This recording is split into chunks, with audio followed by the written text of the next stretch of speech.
This wasn't a crime hidden from the church. It was a crime protected by it. Everyone trusted him. That trust is exactly how the crimes lasted so long. For decades, the brick churches of Boston stood as symbols of safety. Parents sent their children through heavy wooden doors, believing that nothing sacred could ever conceal something evil. In these neighborhoods, Catholic priests were not questioned. They were trusted, absolutely invited into homes, placed alone with children, treated as moral authorities beyond suspicion. Father John J. Gahane thrived inside that trust. Ordained in 1962, Gahane was assigned to parishes across the Archdiocese of Boston. He was soft-spoken, outwardly gentle, and deeply involved with youth programs. He coached sports, supervised altar boys, organized trips, and volunteered eagerly wherever children were present. To families, he seemed devoted. To the church, he appeared reliable. But behind the robes, a pattern had already begun. In the late 1960s, parents quietly approached church officials with disturbing concerns.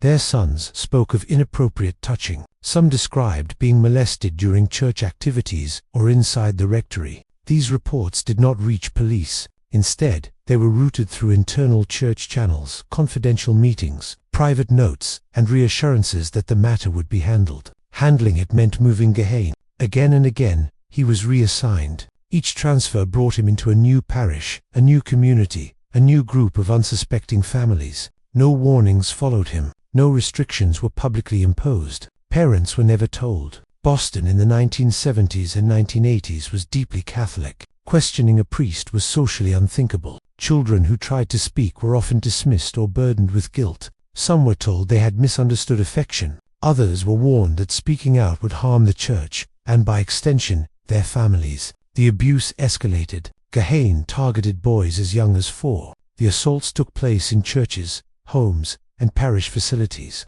Victims later described how he used his authority to confuse and silence them, framing abuse as affection, sign, or a test of obedience. Some were assaulted repeatedly over months or years. Behind the scenes, the church knew. Internal documents, later revealed, showed that archdiocese officials were aware of Giagon's behavior as early as the 1970s. He was sent for psychological evaluations multiple times. Specialists warned church leaders that he was a chronic pedophile with a high risk of reoffending. Despite these warnings, he was returned to active ministry. At no point during these decades did church officials contact law enforcement. No attempt was made to inform parents. Instead, confidentiality agreements were reached with some families. Settlements were quietly paid. Silence was enforced. The crime was not only what Gahane did, it was what was allowed. By the early 1990s, the number of victims had grown into the dozens. Some survivors carried their trauma into adulthood, struggling with addiction, depression, and broken relationships. Many did not connect their suffering to what happened in childhood until years later. In 1998, one family finally contacted police directly. That single act bypassed the church's internal system and changed everything. Gahane was arrested and charged with indecent assault and battery. The case opened a door into church records that had never been publicly examined. What investigators found was staggering: a documented history of abuse allegations spanning more than 30 years, all known to church leadership. Still, accountability was slow. Gahane was released on bail. During this time, journalists began digging deeper. In 2001, the Boston Globe Spotlight investigative team uncovered evidence that the archdiocese had systematically concealed abuse cases by transferring priests and silencing victims. The story exploded internationally in 2002. Court filings revealed that Gahane had abused at least 130 children, possibly more. His name became synonymous with the largest institutional child abuse scandal in American history. Survivors came forward in waves, each story reinforcing the same pattern: abuse, silence, protection. If you follow real stories where faith and power collide, this channel is for you. During his trial, victims testified about the fear they carried for decades. Some described being assaulted in the presence of other children. Others recalled pleading for help and being ignored. Their testimonies were not just against Gahane, but against a system that failed them. In January 2002, Gahane was convicted of child molestation and sentenced to prison. He was defrocked by the church shortly afterward, a symbolic act that came decades after the damage was done. The aftermath was seismic. The Archdiocese of Boston faced thousands of lawsuits. Cardinal Bernard Law resigned amid public outrage. The church paid billions in settlements worldwide as similar cases emerged across countries and continents. Faith communities fractured. Trust collapsed. In prison, Gahane lived under constant threat. In August 2003, he was murdered by another inmate, beaten to death inside his cell. For some, his death felt like an ending. For many survivors, it did not. Justice, delayed for decades, could not undo childhoods stolen or lives permanently altered. The deeper wound was institutional betrayal, the realization that those entrusted with protection had instead chosen preservation of power. The church issued apologies, policies were rewritten, safeguards were promised, but for those harmed, the question remained painfully simple. How many children could have been saved if the truth had been spoken the first time? This was not a crime buried by ignorance, it was buried by choice. And long after Father John Gahane was gone, the shadow of what was protected and what was ignored continued to haunt the walls that once claimed sanctuary. What part of this case shocked you the most? Would you have escaped or fallen into the trap? Let me know in the comments. Joel Osteen, the pastor of Lakewood Church in Houston, Texas, is often described as the man who turned Sunday sermons into a global enterprise of positivity, prosperity, and persuasion. Born in 1963 in Houston, Osteen grew up in a deeply religious household. His father, John Osteen, founded Lakewood Church in 1959, and Joel spent his youth immersed in church activities, eventually following in his father's footsteps. By the 1990s, he had taken over the pulpit, and over the next decades, he transformed a modest congregation into one of the largest megachurches in the United States, reaching millions worldwide through television broadcasts, books, and motivational speaking. Osteen's message is simple yet compelling.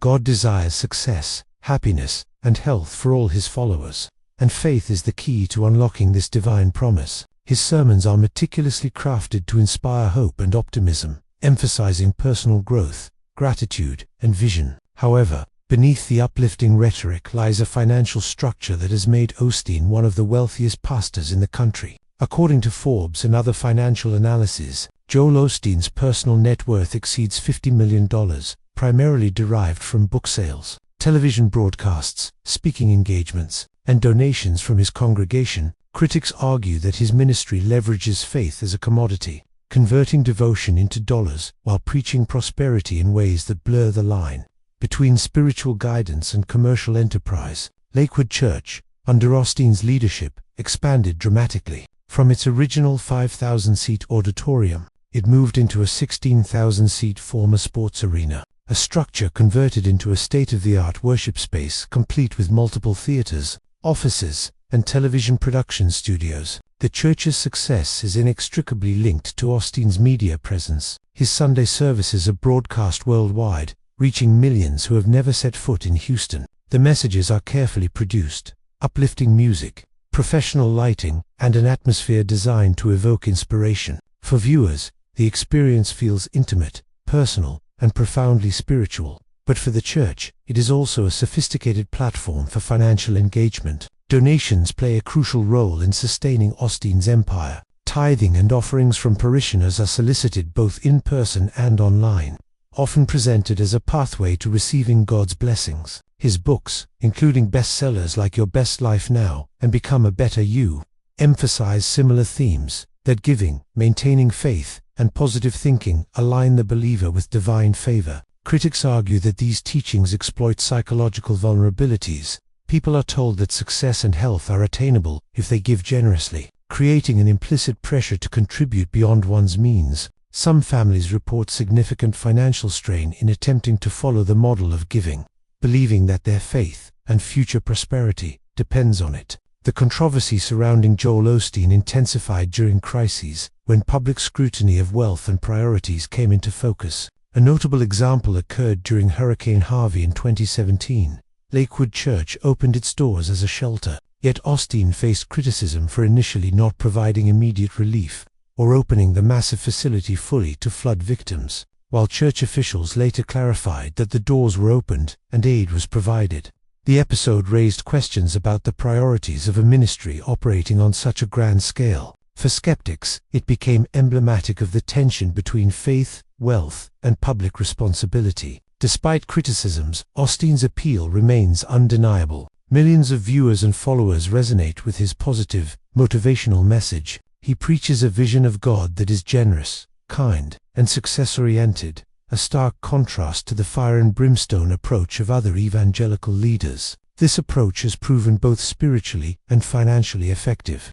As Lakewood Church continues to grow, and Osteen's media reach remains vast, his books, televised sermons, and public appearances generate millions in revenue annually, funding the ministry's expansion, production costs, and Osteen's lifestyle. Critics note the irony. The very message of faith, hope, and generosity has created one of the most lucrative religious enterprises in the world. Joel Osteen's story illustrates the modern dynamics of faith-based financial empires. Charisma, media acumen, and motivational messaging converge to create an environment where belief, loyalty, and monetary contributions intersect. Congregants are drawn not only by the promise of spiritual guidance but by the assurance that their participation and giving are integral to receiving divine favor. In this system, the pastor becomes both spiritual leader and entrepreneur, balancing inspiration with the mechanics of a highly profitable ministry. Beyond the material aspects, Osteen's influence shapes cultural perceptions of Christianity. His portrayal of God as benevolent and wealthy-affirming resonates with those seeking hope and reassurance in a complex world. Yet, for critics, the commodification of faith represents a troubling reality. Spiritual devotion can be leveraged for financial gain, and prosperity itself can become a measure of spiritual worth. Those who struggle financially may internalize the belief that their hardships reflect a deficiency in faith, a dynamic that further entrenches the cycle of giving and expectation. Moreover, Osteen's empire underscores the power of media in contemporary religious life. Through television broadcasts, social media, podcasts, and best-selling books, his influence extends far beyond the physical walls of Lakewood Church. Millions worldwide consume his content, often with little awareness of the financial mechanisms supporting the ministry. For some, this creates a sense of connection and participation in a global faith community. For others, it raises ethical questions about transparency, stewardship, and the intersection of spiritual authority and wealth accumulation. The story of Joel Osteen is also a story of the American religious landscape, where faith, entrepreneurship, and media converge. It demonstrates how modern megachurches operate as complex institutions, managing massive audiences, generating substantial revenue, and leveraging narrative, hope, and motivation to maintain influence. While Osteen remains a beloved figure for many, his critics see in him a cautionary example of the potential for exploitation inherent in prosperity theology, the promise of divine reward tied directly to financial contribution, creating a system where belief itself becomes a transactional experience. In the end, Joel Osteen's legacy is multifaceted. He has inspired millions with a message of hope, positivity, and personal empowerment, offering a spiritual lifeline to those seeking comfort in turbulent times. Yet, his ministry also exemplifies the ethical challenges of mixing faith with financial ambition. The vast wealth accumulated, the global reach of his media empire, and the relentless focus on prosperity underscore a fundamental truth about the modern religious experience. When belief can be translated into dollars, the pulpit becomes not just a site of spiritual guidance, but a marketplace, and the line between salvation and commerce becomes increasingly blurred. Joel Osteen's story serves as both inspiration and warning. It illustrates the power of hope, the allure of charisma, and the vulnerabilities of human faith, and it reminds audiences that even behind the most benign smiles and motivational messages, the machinery of religious profit operates, quietly and relentlessly, beneath the surface. Paula White's story reads like a modern parable, part redemption arc, part cautionary tale. From a childhood of poverty and trauma to the gilded stages of American televangelism, her journey is one of relentless ascent. She rose from obscurity to become one of the most recognizable figures in Christian broadcasting, a spiritual advisor to presidents, and the face of the prosperity gospel for millions. But behind her polished sermons and designer suits lies a deeper question.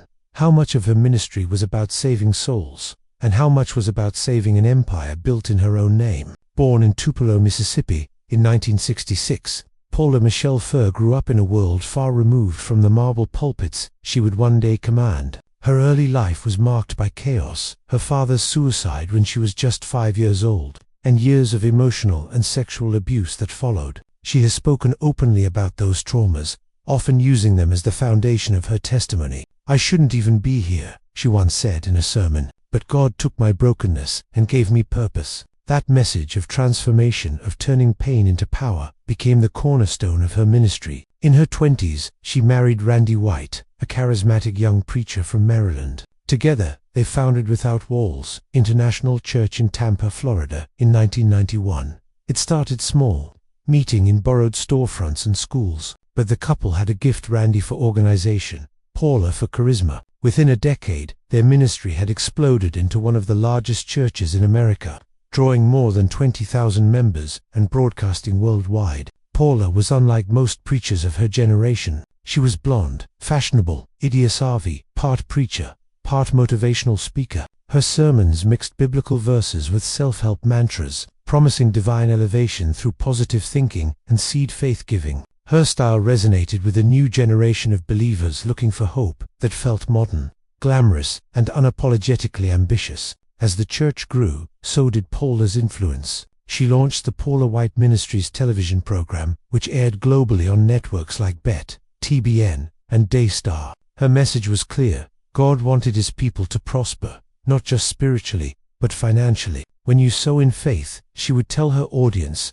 God opens the windows of heaven. He multiplies your giving and brings abundance into your life. Her ministry encouraged viewers to donate seed offerings, specific amounts of money meant to trigger divine blessings. For $229, she once promised, God would release supernatural debt cancellation. For $1,000, she said, a prophetic breakthrough was guaranteed. Critics called it spiritual extortion. Supporters called it faith. But the donations poured in, millions of dollars each year from viewers desperate for miracles. Paula White became a celebrity pastor. She mingled with athletes, entertainers, and politicians. Her services looked more like concerts than sermons, with smoke machines, live bands, and choreographed lighting. She published best-selling books, appeared on talk shows, and bought luxury homes in Florida and New York. The Whites' lifestyle became the stuff of tabloid fascination: private jets, expensive cars, designer clothes. God doesn't mind you being blessed, Paula often said from the pulpit. He just doesn't want the blessing to own you. But by the mid-2000s, cracks began to show in the empire. Reports surfaced that Without Walls International Church was drowning in debt. Staff members complained of mismanagement, lavish spending, and questionable accounting practices. In 2007, Senator Chuck Grassley launched a federal investigation into the finances of 6 major televangelists, including Paula White. The Senate Finance Committee sought to determine whether these ministries had abused their tax-exempt status by using donations for personal enrichment. The investigation revealed staggering extravagance: luxury vehicles, multi-million-dollar homes, and 6-figure salaries funded by church offerings. While Paula and Randy denied wrongdoing, the scrutiny damaged their reputation. They claimed the investigation was politically motivated and an attack on religious freedom. "The devil is trying to silence the church," Paula told her followers. "We will not be intimidated." Privately, the pressure took a toll. In 2007,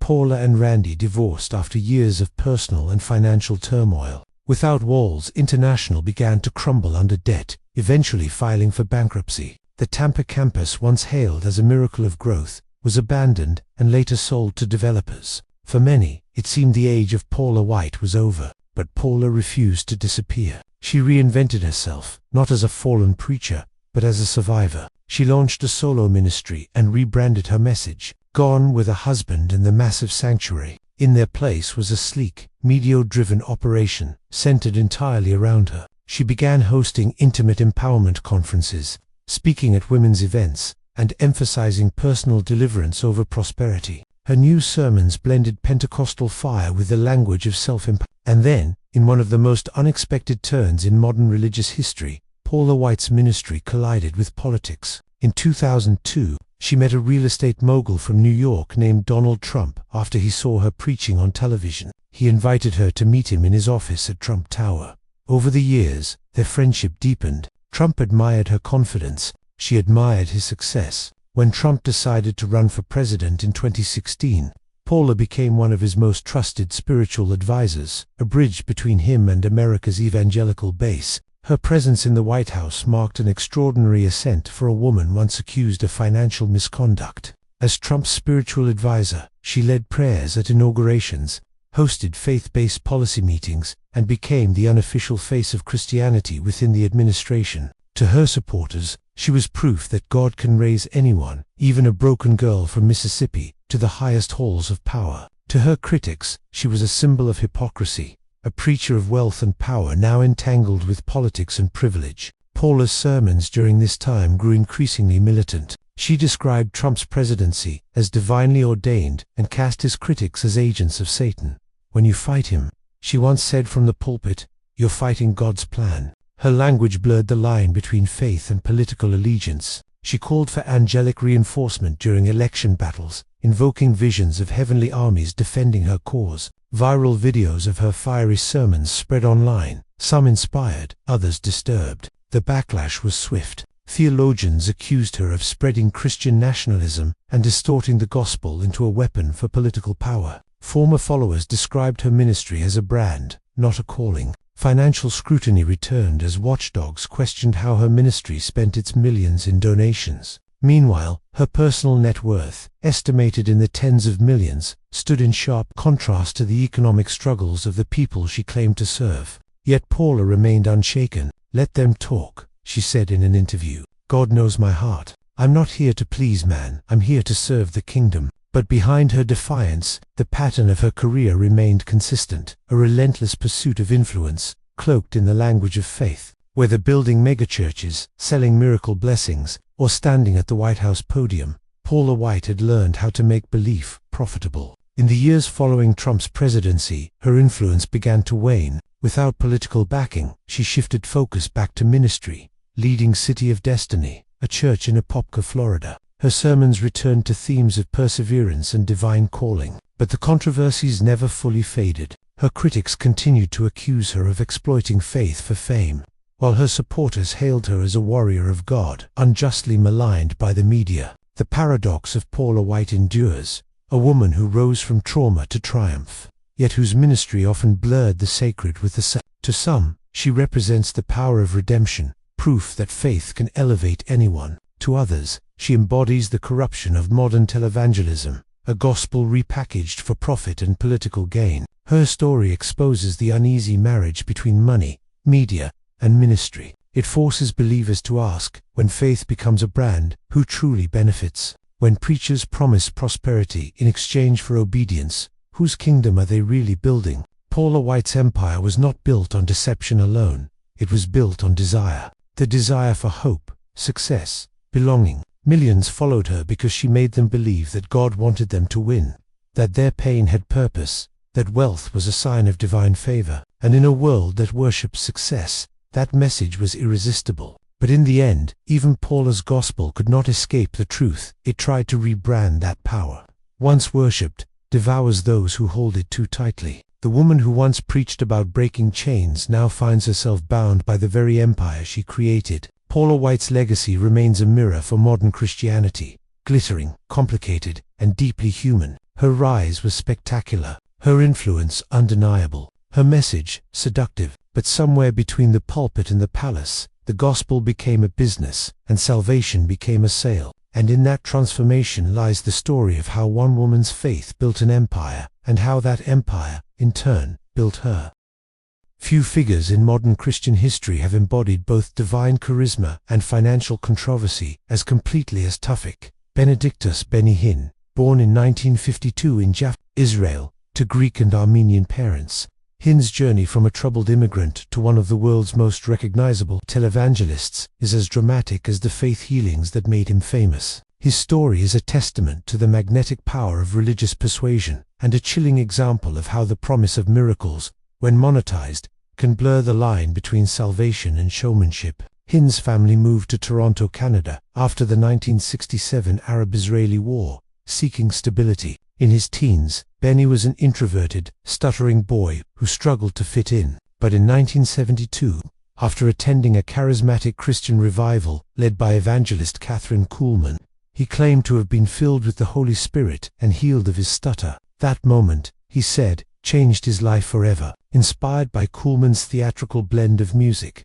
faith, and healing, Hinn began to envision a ministry of his own, one that would touch millions and prove that God's miracles had not ceased with the apostles. In 1983, Hinn founded the Orlando Christian Center in Florida. It started small, a few hundred congregants gathered in rented halls, but his reputation as a faith healer spread quickly. Hinn's revival meetings were unlike traditional church services. They were carefully orchestrated performances of spectacle and emotion, orchestral music, dramatic lighting, and Hinn dressed immaculately in white suits. As he prayed, people would fall backward, slain in the spirit, sometimes by the hundreds. He waved his jacket like a weapon, and entire rows of attendees would collapse at once, weeping, trembling, and proclaiming healing. Television transformed Hinn into a global phenomenon. His show, This Is Your Day, broadcast daily in over 200 countries, depicted miraculous healings from cancer, blindness, paralysis, all achieved through prayer and divine touch. Viewers saw wheelchairs left behind,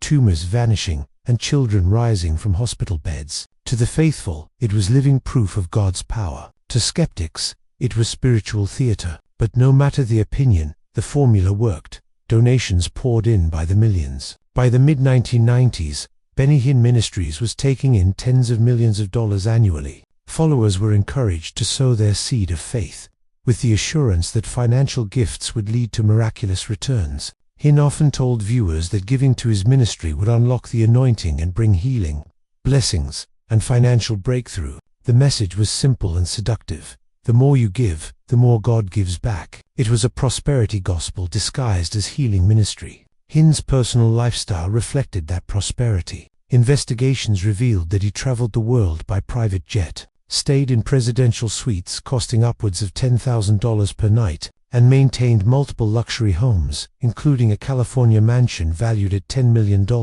His wardrobe, imported furniture, and fleet of vehicles stood in stark contrast to the modest lives of many who funded his ministry through monthly donations. In 2003, a shocking NBC Dateline investigation pulled back the curtain on Hinn's empire. Hidden cameras followed his entourage as he traveled to crusades in India and Kenya. What reporters found was a highly coordinated business operation, strict control over the flow of people to the stage, selective screening of who appeared in healing segments, and little to no follow-up on supposed miracles. Medical professionals and families of those healed during services often reported that the conditions returned soon after, or that no real improvement had occurred at all. Hinn's staff would reportedly usher away those whose illnesses were visibly unchanged, ensuring that only the dramatic recoveries made it to broadcast. Yet despite growing skepticism, Hinn's ministry continued to flourish. His global tours drew millions, stadiums filled with desperate believers seeking hope, healing, and divine touch. The crowds were immense, the emotions overwhelming. For the faithful, seeing thousands weep and collapse before God's presence validated their belief that Hinn was anointed. For critics, it was mass manipulation fueled by spectacle and psychology. In 2007, U.S. Senator Charles Grassley launched an investigation into 6 major televangelists, including Hinn, to determine whether their ministries were improperly using donations for personal luxury. The probe examined private jets, expensive hotel stays, and lavish estates, questioning whether such spending violated their non-profit status. While Hinn cooperated partially and was never criminally charged, the investigation revealed how little oversight existed in the world of religious broadcasting, a multi-billion-dollar industry protected by tax exemptions and minimal accountability. Former employees and insiders began to speak out. Some described an environment of control and secrecy within the ministry.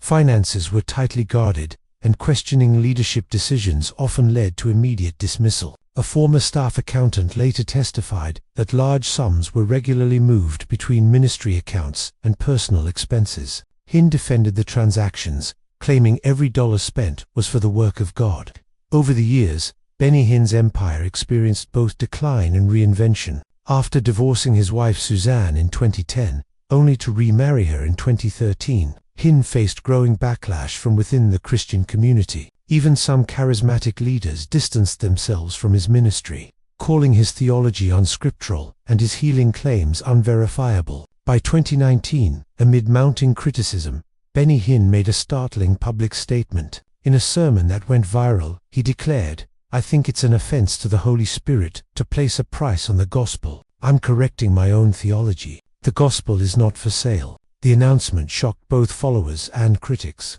Hinn admitted that some of his teachings on prosperity were wrong and that he had, in his words, been caught up in the machinery of religious commercialism. But the repentance was met with skepticism. Many noted that his donation campaigns continued, albeit under softer rhetoric. His ministry's website still offered special seed opportunities and premium memberships. For some, it seemed less a transformation and more a strategic rebranding, an attempt to restore credibility without dismantling the empire. Beyond the controversy, the emotional impact of Hinn's ministry remains undeniable. Countless believers claim to have experienced healing through his prayers, even if medically For those who felt hopeless, his crusades provided community, catharsis, and a renewed sense of purpose. Yet the cost, financial and psychological, cannot be ignored. Families who donated thousands in desperation, hoping for miraculous cures that never came, often found themselves disillusioned and in debt. The emotional power of belief, when entangled with financial demand, becomes both miracle and manipulation.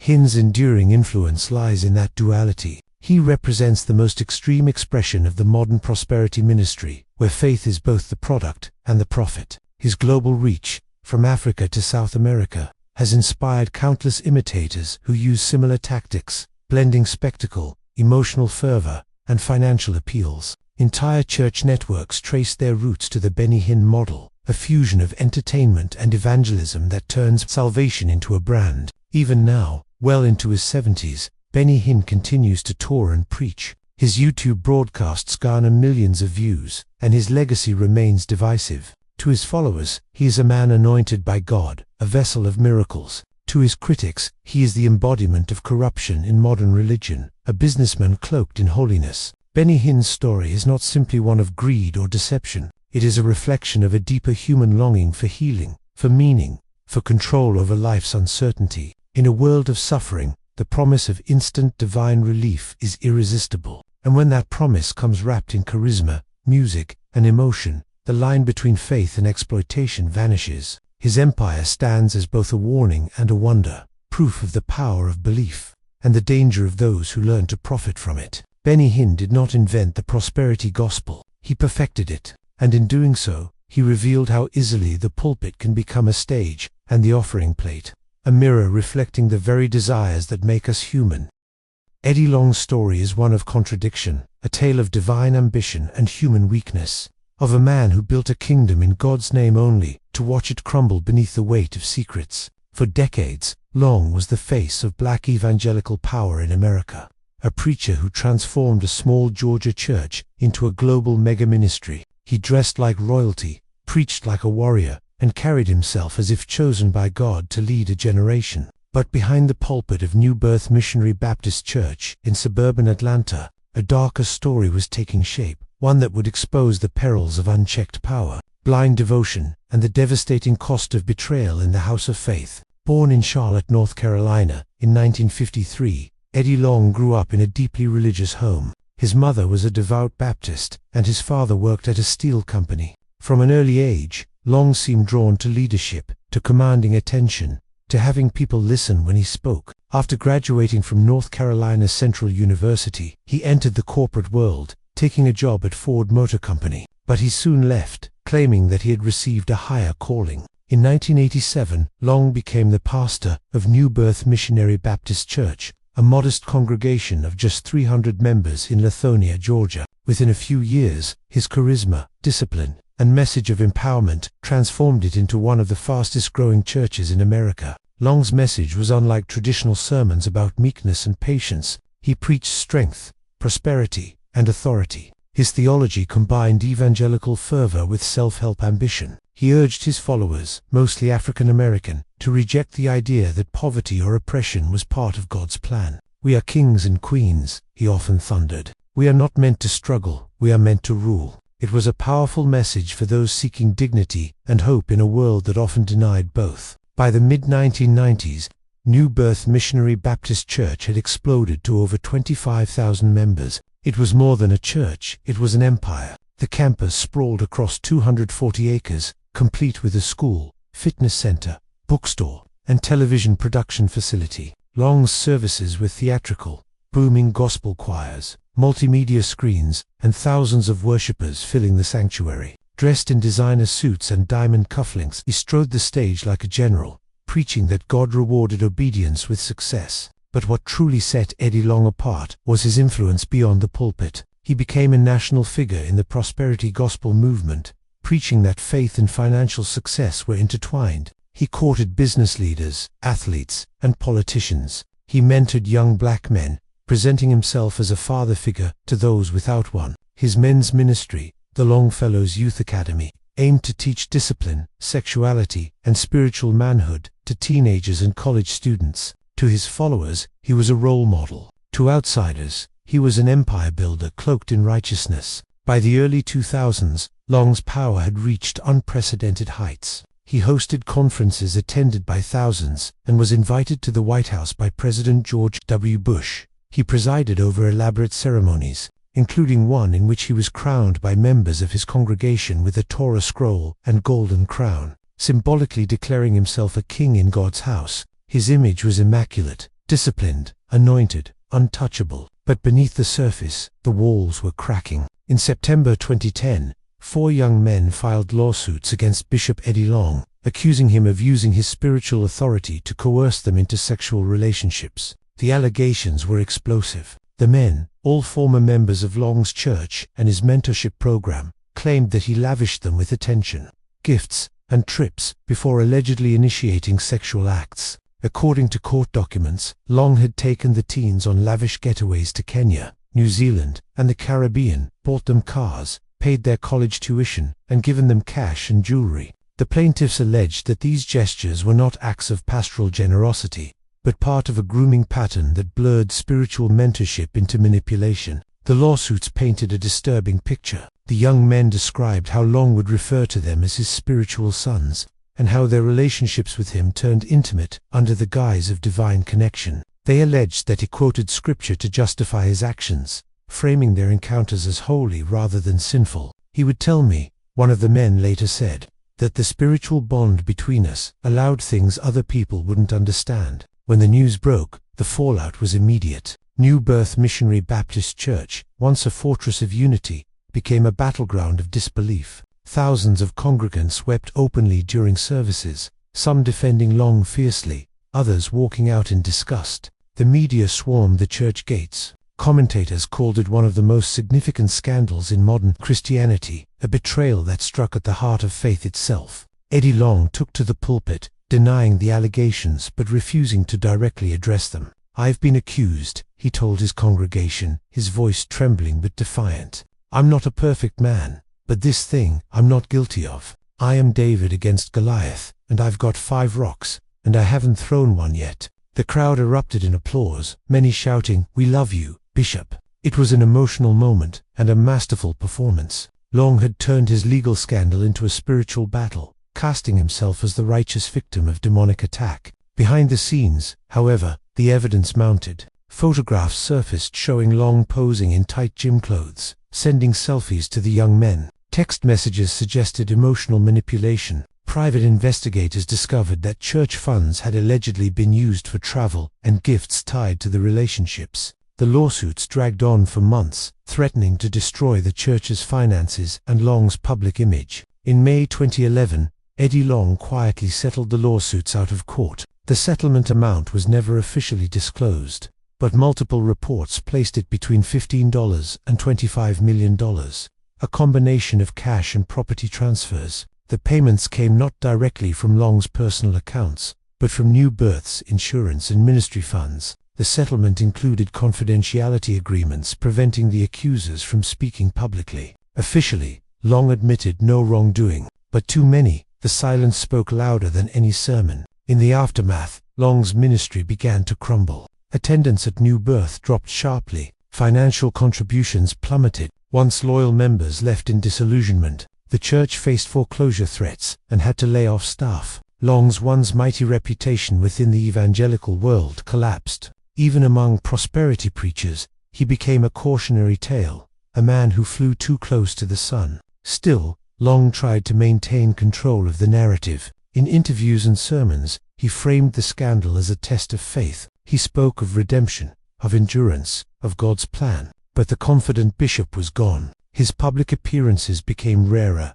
his health visibly deteriorating. In 2016, congregants were shocked by his gaunt appearance. Rumors spread that he was gravely ill, but he insisted he was leaning on God and shedding weight through a vegan diet. In January 2017, Bishop Eddie Long died of an aggressive cancer at just 63 years old. His death reignited debate about his legacy. Some mourned him as a great man who had uplifted thousands. Others saw him as a symbol of hypocrisy and abuse. For the men who had accused him, his passing offered neither closure nor justice, only the quiet end of a painful chapter. In the years since, New Birth Missionary Baptist Church has struggled to rebuild under new leadership. The lavish empire that once symbolized divine favor now stands as a reminder of the dangers of unchecked power. The church that once drew thousands each Sunday now serves as a monument to both faith and fragility, a place where hope and betrayal once met under the same roof. Eddie Long's story reveals the dark intersection of charisma, authority, and human desire.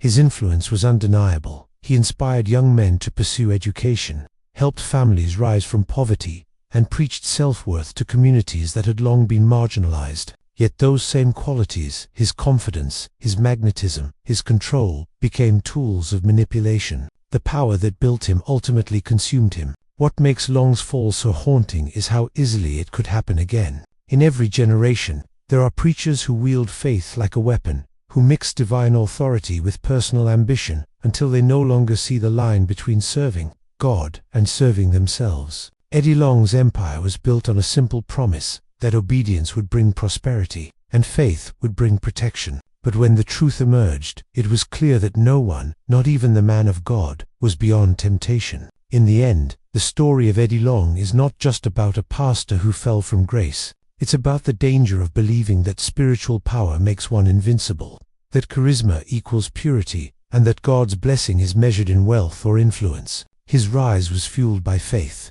His fall was sealed by denial, and his legacy remains a warning whispered in churches across America. When a man of God stops answering to anyone but himself, it's not God he's serving, it's his own reflection.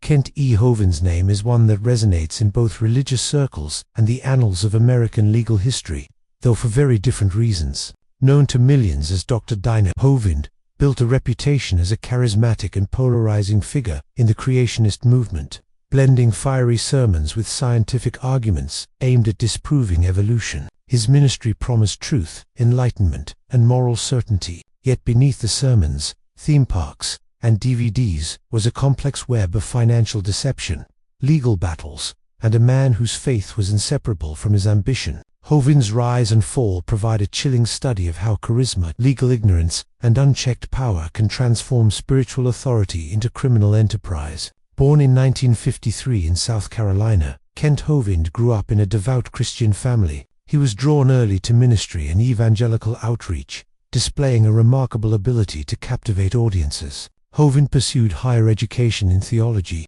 eventually earning a doctorate in Christian education, a title that would bolster his credibility among conservative Christians. In the late 1970s, Hovind founded the Creation Science Evangelism Ministry, which he later expanded into the more publicly recognized Dinosaur Adventureland, a theme park located in Pensacola, Florida. The park was a mix of amusement rides, dinosaur models, and classrooms where he taught a literal interpretation of the Bible and a young Earth creationist worldview. Hovind's appeal was multifaceted. His lectures combined a preacher's zeal with a professor's argumentation. He traveled the country giving seminars, often drawing thousands of attendees. In these seminars, Hovind attacked evolution as the greatest deception of the 20th century, and offered a vision of science reconciled with scripture. Books, DVDs, and lecture tickets became lucrative sources of income, and his ministry thrived financially. At the same time, Hovind painted himself as a defender of Christian values against a morally decaying world,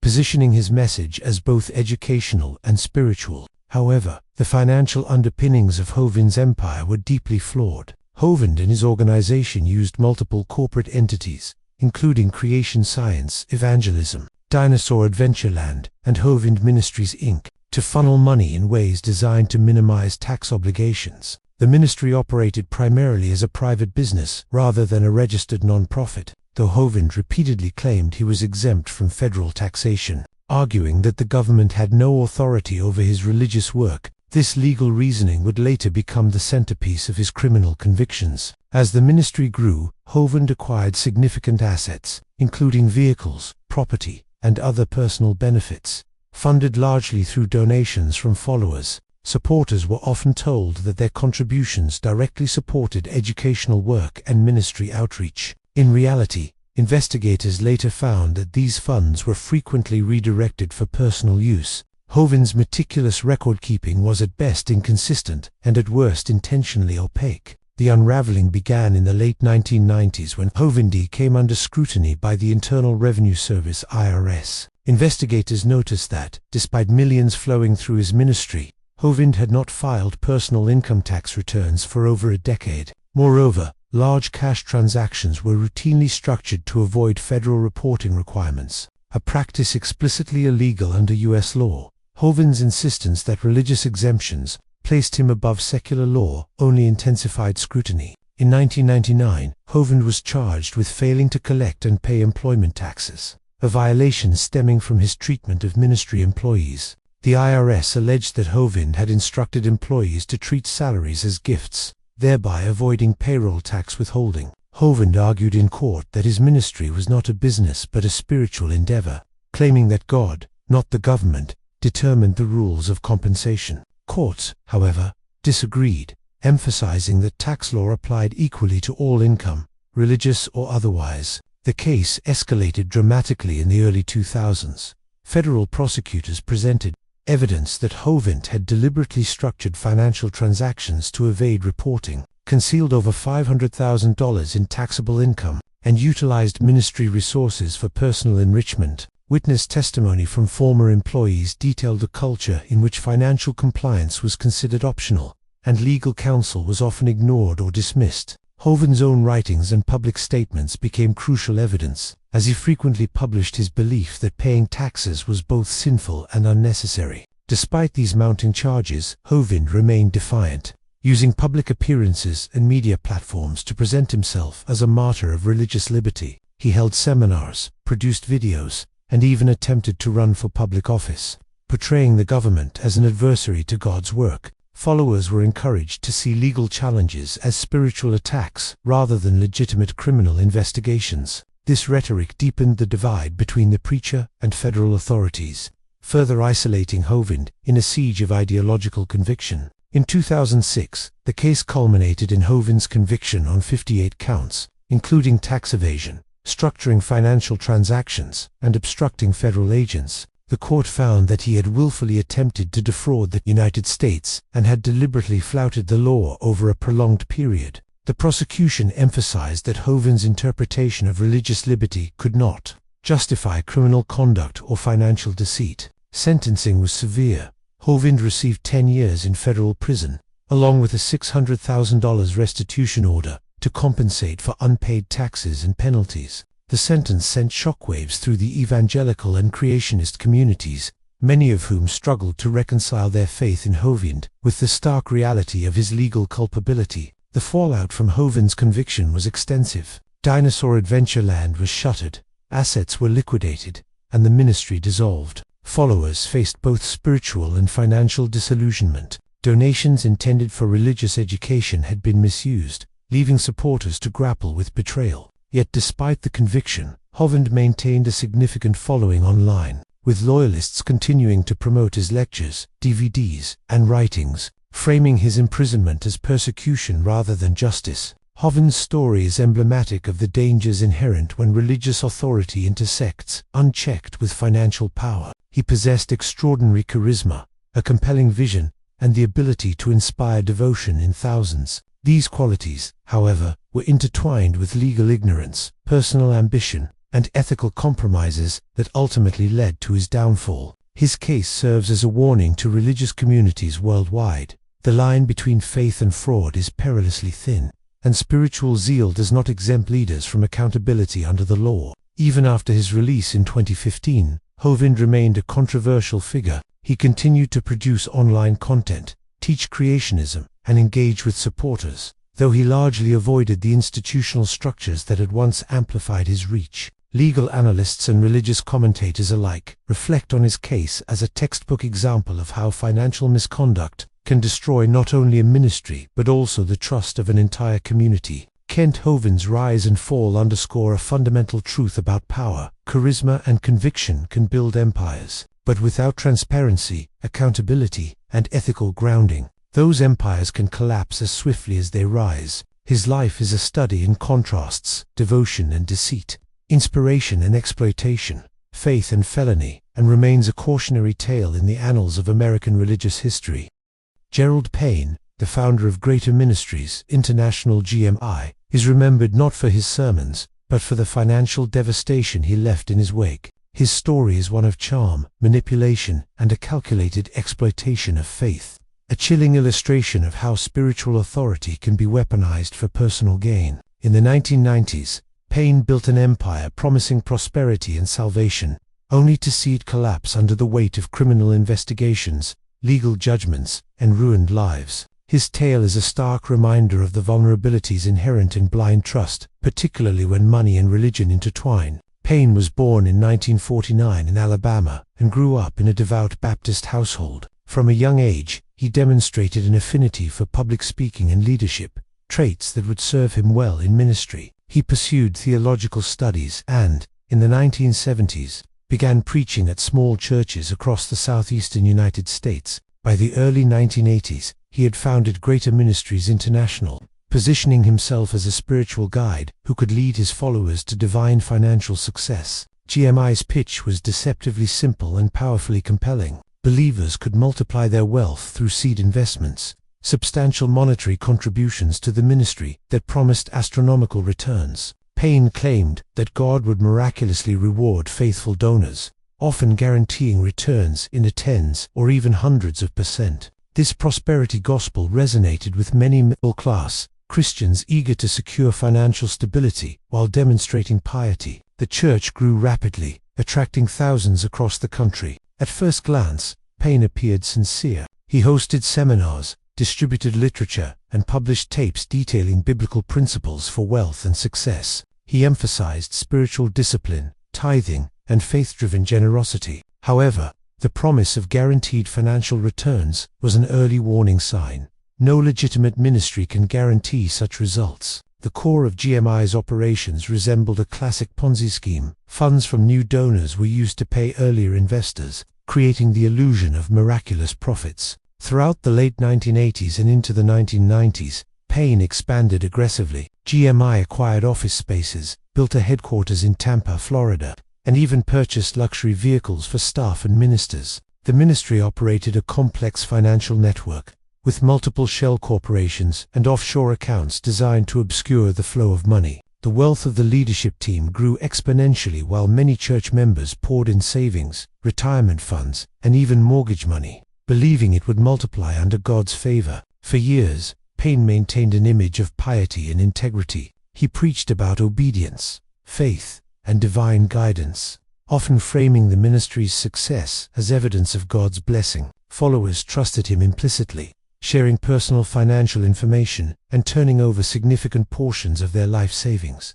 To outsiders, GMI appeared as an ordinary man, but inside, Payne and his associates were orchestrating one of the largest religious investment frauds in American history. Suspicion began to mount when former donors reported receiving minimal or no returns on their miracle investments. In 1999, the FBI and the Florida Attorney General's office launched a formal investigation into GMI's financial practices. Bank records, shell companies, and donation trails revealed the extent of the deception.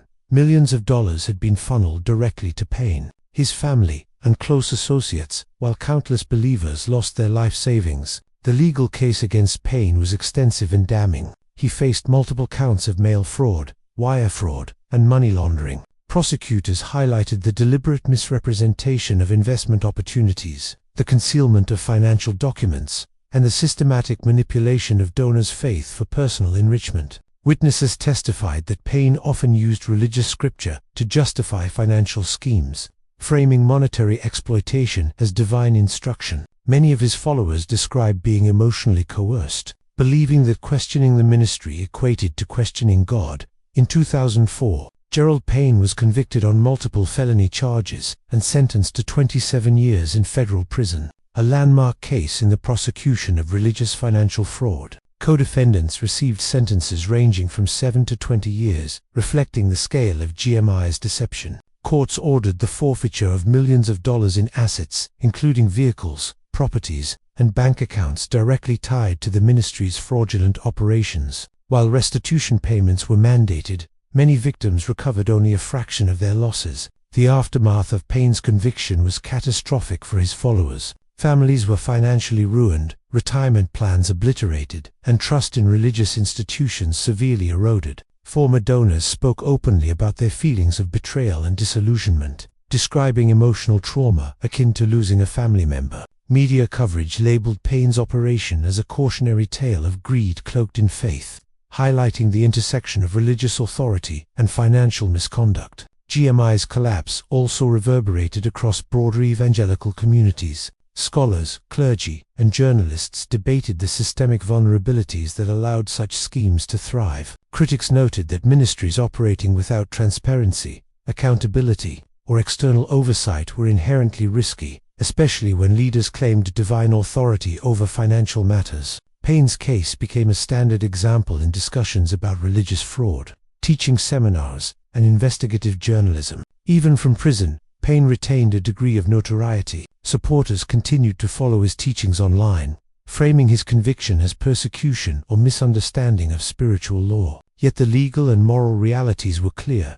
Payne had orchestrated a deliberate, long-running scheme to exploit faith for personal gain. His ministry, once a beacon of hope for thousands, became a stark symbol of deception. The story of Gerald Payne serves as a chilling reminder that the allure of spiritual authority can be weaponized. Charismatic leaders possess a unique power over their followers, blending theology, morality, and persuasion in ways that can mask criminal intent. When coupled with financial manipulation, this influence can devastate lives and communities. Payne's empire rose on the foundation of trust and belief, yet fell under the weight of law and accountability. Ultimately, Payne's legacy is one of caution. It is not merely about greed, fraud, or punishment. It is about the fragile intersection of faith and finance. His empire illustrates how religious conviction can be exploited, how devotion can be manipulated, and how even the most trusted spiritual guides are not immune to the temptations of wealth and power. For the victims, it is a story of betrayal and loss. For the public,